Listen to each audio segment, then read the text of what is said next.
ভাইদেরকে গণহত্যা করা হয়েছে, শিশুদেরকে আমরা সেই মানবিক দিক থেকে আমরা আমাদের ব্যানারে দিয়েছি ফিলিস্তিনি জনগণের পাশে থাকার আহ্বান জানিয়েছি এবং তাদেরকে সহমর্মিতা আমরা প্রকাশ করেছি। আমরা বলতে চাই আমরা মানবিক বাংলাদেশ গড়ে তুলতে চাই।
ঐতিহ্যবাহী লাঠি খেলা যেটা দেশ নায়ক তারেক রহমানের নির্দেশে সারা বাংলাদেশে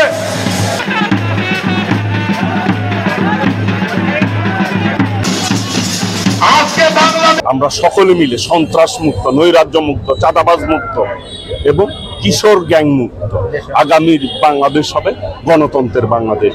আর টাঙ্গাইলের এই সদরের ভাইদেরকে আমি আহ্বান জানাতে চাই, আমরা সকলে মিলে উন্নয়নের মডেল গড়ে তুলব এই টাঙ্গাইল সদরকে এবং টাঙ্গাইলের যে ঐতিহ্য রয়েছে ক্রীড়াঙ্গনে, সাহিত্যে, শিল্পে, সেই ঐতিহ্যগুলিকে আমরা সামনে এনে আগামীর আদর্শিক টাঙ্গাইল আমরা গড়ে তুলব। পতিত ফ্যাসিবাদের দোসর যারা, তাদের ব্যাপারে আমরা সচেতন রয়েছি। বারবার আমাদের দল থেকে এই ব্যাপারে কিন্তু আমরা নোটিশ করছি এবং সেই অনুযায়ী ব্যবস্থা গ্রহণ করছি।